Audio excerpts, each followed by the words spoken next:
Well, this story right here, this one's a very interesting story. It's one that we've been tracking a lot, at least behind the scenes. And look, when it comes to your either prior project at Walt Disney Imagineering that's been implemented in the parks or upcoming projects, it's a very important story to track because, well, we know the quality of Imagineering right now is not in the highest note. Well, maybe Disney is really looking to do something about it. As alleged by at least Bruce Vaughn here, this is by Drew Smith, or Drew the Disney Dude on X, says this. Bruce Vaughn says Josh D'Amaro is why former Imagineers have returned as advisors to Walt Disney Imagineering.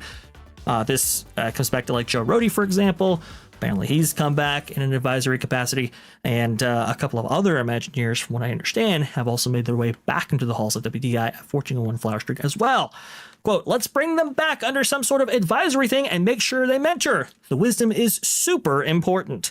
Let's go ahead and actually listen to his words here. So Imagineering has led a great legacy, and it's the best at what they do. But for the first time in a long time, Universal Creative is getting noticed. How do you guys intend fighting back? Universal with that Harry Potter thing. Transformer.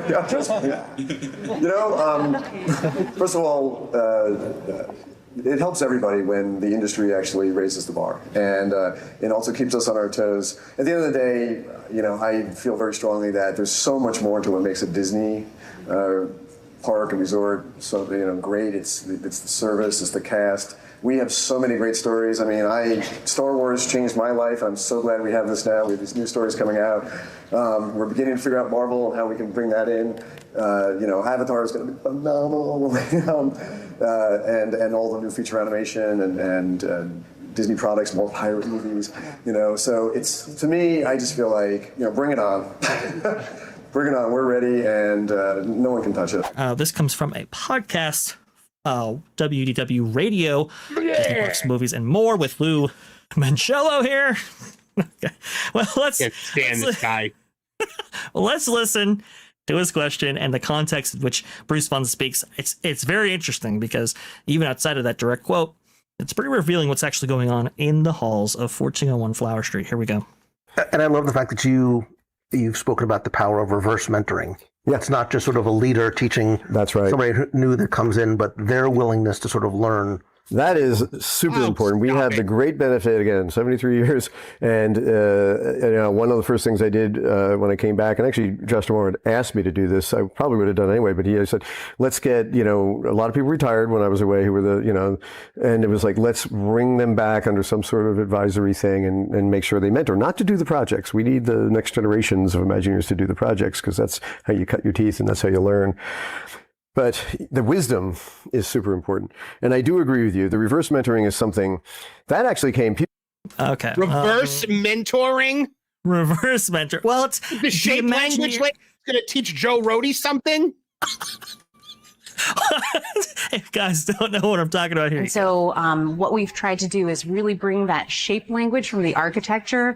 But what we love to talk about at WDI is shape language. And we often refer to shape language. There's such iconic shape language in Spaceship Reverie Attraction. We really wanted to make sure that we fused to that throughout the space.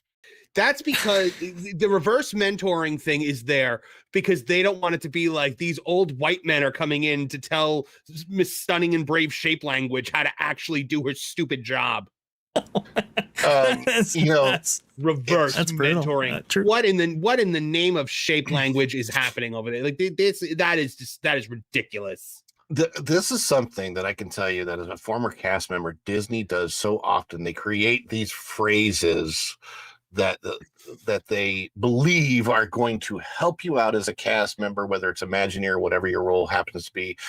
I'm trying to think of the one that they used to tell me all the time when I was in DVC. It was something like word crafting or some. It was more specific than that, but it was.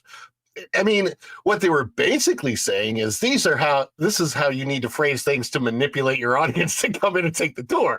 But that's not, they don't want to say it that way. It's just like, sure, reimagine. There's no such word as reimagine. You can't reimagine. You're not imagining the same thing over again. You're imagining you are imagining something new. But with the shape language thing, like that is the epitome of just a term that you threw out there because you think it sounds profound. And if somebody doesn't apply an ounce of thought to it, maybe it'll hold up and sound impressive. Yeah, it's just it's shape language. It's just shapes. Yes, well, geometry. If that wasn't nauseating enough, Bruce Vaughan goes on and he talks about the temperament that he wants Imagineers to have. I thought this was pretty revealing as well. I wasn't originally going to include this in the story, but I have to. I couldn't believe when I was hearing it. Create. So they all have this innovative, creative side. And to do the product we do, I need those teams to mostly be in what I call child mode. You have to know what it feels like to be a kid. Otherwise, we're not going to succeed. And I think Walt said it was a 9-year-old or something. He had a specific age. Everybody has a 9-year-old. I think that's what it was. I probably got that wrong. But okay, on the one hand, you hear a quote like that, you go, okay, well, I guess you have to be childlike a little bit in your creative headspace in order to kind of suit whatever you create to your intended audience, right? You have to place yourself into the point of view of your audience, like you just said. You have to understand what makes them tick and what they want to see. So I do get that. Well, plus, I think it's very important to remember how many 9-year-olds today are thinking about racial politics and things of this nature, of course. Yes. Every 9-year-old in the world is going, well, I love this ride, but boy, does it spark my right. Well, he doesn't just limit it to the headspace. He actually includes the temperament as well. You'll hear. It's that, and that does mean though, if people are in child mode, you're going to get a tantrum, you're going to get emotional swings, you're going to get, passion, and, I mean, it's like, what are you talking about? What? Come the heck on. I'm as stunned as you are, Marvin. What is going on in 1401? When you started that clip, I was just like, yeah, no, that makes sense. You have to understand your audience. You have to know what they want. And then he's like, and that's carte blanche to just act like a petulant child. Like, no, you're not cosplaying. You're not role playing as a child. You have to think like, what do they like? Stop it. Oh my gosh. Of course this took place on WDW radio. Okay, well, Bruce goes further about this whole thing, and we'll go ahead and end it there. A big part of my job is guiding that back. And, I call it, a lot of Imagineers are like lasers. They're very, very good. Pointed in the right direction, incredibly effective. They're going to spin around and blind people. You know what I mean? It's just going to be crazy. So part of my job is like, focus the laser, let's get over there. Focus the laser here, let's get over there. And when you do that, they do things that, I certainly couldn't do, that, probably very few people in the world could do. But there is the need for a sense of guidance in this. Otherwise, honestly, if they weren't super emotional, super passionate, and able to tap into this child mode, we just wouldn't have the product we have, Maybe that's not the worst thing in the world. You don't have the product that you have. Go ahead. Okay, so here's the thing. You cannot just think about the children. I'm sorry, but that's what you have to. You don't have a brand new Disneyland in 1955. 1955. Yeah, you wanted to think about the children, but now you have 3 or 4 generations of people that have been going to these parks for all this time, and they are beloved. And so you also need to think about what the grandparents want to pass down to their 9-year-old grandchildren, and you cannot forget about that and go into destructive mode. Because if you're only thinking as a 9-year-old, guess what 9-year-olds also do? Yeah, they destroy their playsets to create a new playset. They don't care. And that seems to be what Disney's doing right now. They're destroying so much to create something they think is going to be better. But in reality, as I've seen it play out, it's ended up not being nearly as good as the former product that was there. I would go see Lights, Motors, Action every day of the week over going to Galaxy's Edge. This just in, Imagineering, they've just implemented mandatory nap time in the middle of the day.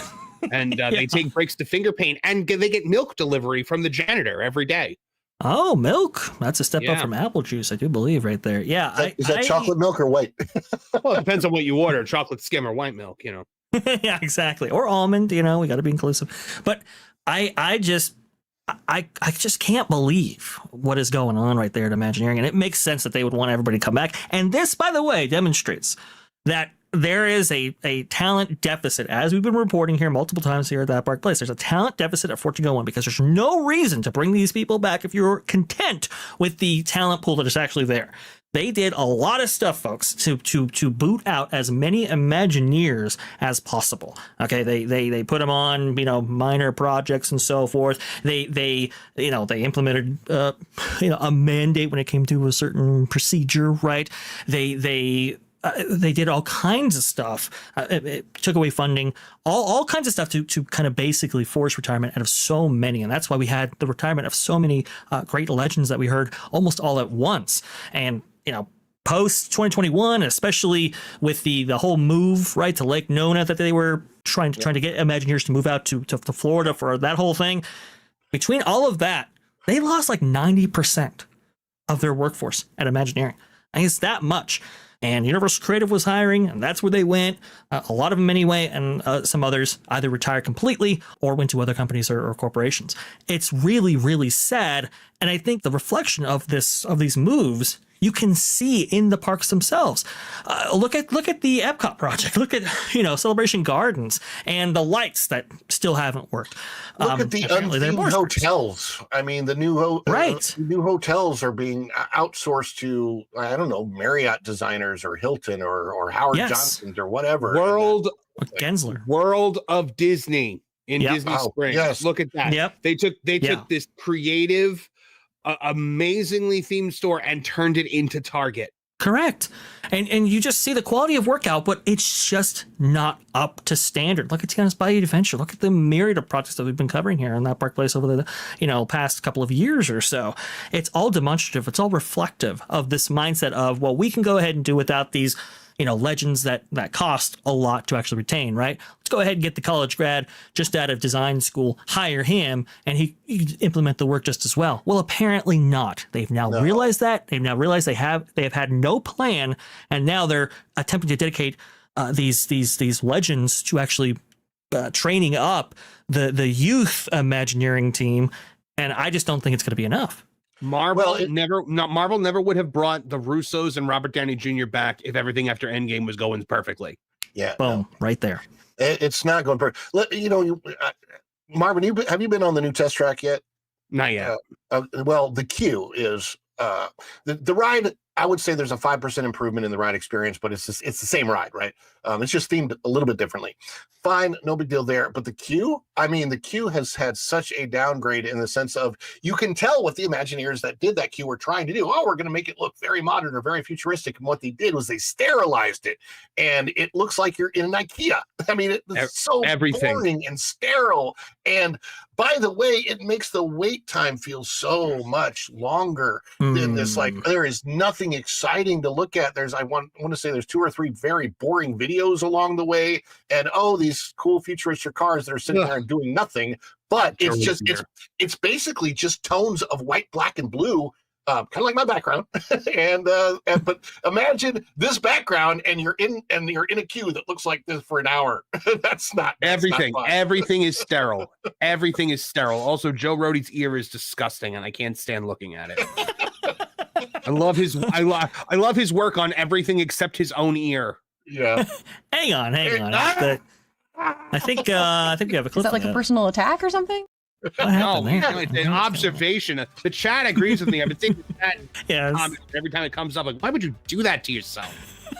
Well, look, I would rather have a lot more Joe Rohdes in there than the current suite of Imagineers. And I think, well, even Disney has now admitted that be the case as well. So it's just really sad what's happened to this once very prestigious design firm. Now, previously the envy of the world, now kind of an industry laughingstock. And it's super, super unfortunate. Thanks for watching That Park Plays News.